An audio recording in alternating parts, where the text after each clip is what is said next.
musofirda yurganlar, masalan bizga kelishga bir imkoniyati yo'q odamlar beli qattiq shamollab qolganida, beli qattiq og'rib qolganida hech qanaqa bir mashqlarni maslahat bermayman. Bunda muskullar qotib qoladi. Siz mashq qilganingizda aks ta'sir qilishi mumkin. Buni shu toza asal bilan bartaraf qilsa bo'ladi bu shamollashni. Faqat shu asalni tozasini topish kerak. Mana. Xo'sh.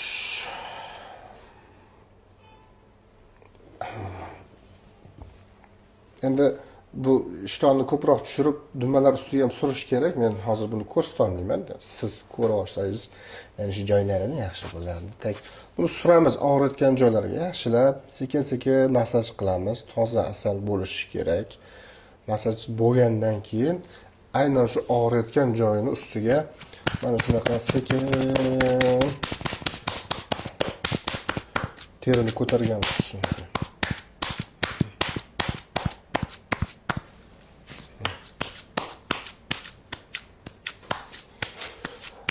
Azda mana shunaqa qilib asalni shirasi kamayib, juda ham bir qurib qolguncha uraveramiz.